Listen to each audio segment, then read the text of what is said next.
2.56 million Muslim voters Bengali speaking आरो मिया मुस्लिम 2 कौटिनिख्रुइबो बांसिन दं रायजो राजा नोंथांमोन जोंनि 40 कन्स्टिटुएन्सि अफ बिटिसिआव 40टा कन्स्टिटुएन्सिनि सिङाव माने 2 कौटिनिख्रुइबो बांसिन बेंगली स्पिकिं मिया मुस्लिम भटार्सफोर दं रायजो राजा नोंथांमोन थ' फैबाय थानाय 2026 मायथाइनि जि एमएलए बिसायख'थि बे एमएलए बिसायख'थियाव बिपिएफ पार्टिया मिया मुस्लिमनि भटखौ मोननाय नङा जिर' जागोन बियो रोखा जाबाय रायजो राजा नोंथांमोना मोनथिखागौ मानोना 15टा जिथुनाखि एमएलए सिट बिटिसिनि सिङाव थानाय 15टा एमएलए सिटआव बेयाव कंग्रेसआबो केन्डिडेट होगोन मानोना कंग्रेसआबो होगोन आरो एआइइउडिएफ थारैनो मिया मुस्लिमफोरनि भटआ स्पेसियेलि रायजो राजा नोंथांमोन बिटिसिआव जिथुनाखि 15टा एमएलए बिधान सभा सिट्स बेयाव इउपिपिएल दोलोआ फैगौ 26नि बिसायख'थियाव बेनिफिट आरो मुलाम्फा जानो थांगासिनो दं मानोना 2 कौटि मिया मुस्लिमफोरनि जिथुनाखि भटार्स बेखौ मोननो थांगासिनो दं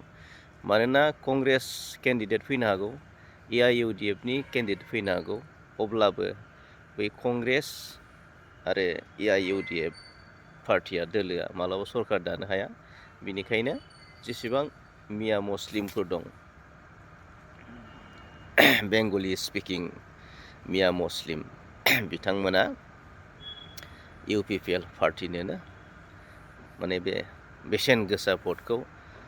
होगोन आरो मोननो थांगासिनो दं बियो थारैनो जोङो जि सिचुएसन जि आसामनि जि राजखान्थिनि जि सिचुएसन बेखौ नायोबा जोङो हमनानै मोनो रायजो राजा नोंथांमोन थ' बिनि अनगायैबो नोंथांमोना नुगासिनो दं खोनागासिनो दं राजबंशिफोरा दा मा बिदों एसटि बिदों Kamtapur state demand of the Kamtapur state बिगासिनो दं आरो राजबंशिफोरनि जि रावखौ माने अफिसियेल लेंगुवेज रेकगनाइज खालामनो थाखाय डिमान्ड खालामगासिनो दं आसाम सरकारनाव जाय रुलिं सरकार आरो बिधान सभानि एमएलए बिधान सभानि सिगां जुदि आसाम सरकारा नैबे 25 तारिख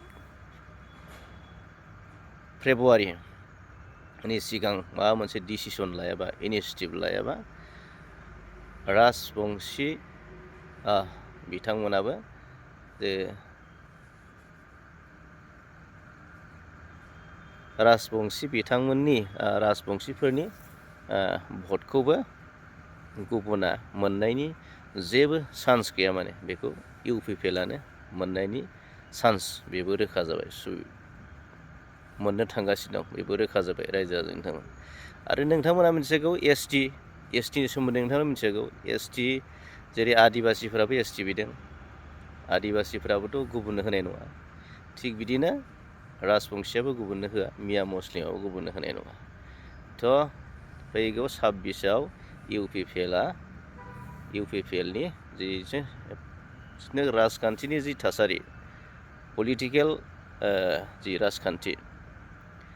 माने नायोब्ला खोब माने शुभलक्षन माने 15थायावबो 15था देरहानो थांगासिनो दं थ' रायजो राजा नोंथांमोना आरो जोबोद मोजांनि बाथ्रा आरो नैबे जोंहा एमपि जा सानै दंखायो नङा होमबा इउपिपिएलनिफ्रायनो एमपि सानै दं आरो एमएलएफोर 7 दंखायो नङा होमबा रायजो राजा नोंथांमोन थ' बेबायदिनो एबारबो रायजो राजाफोरा बिटिसिनि बड'लेण्डनि रायजो राजाफोरा इउपिपिएलखौ सापर्ट खालामनानै दिल्लीयाव फाथायहरदो आरो मायाव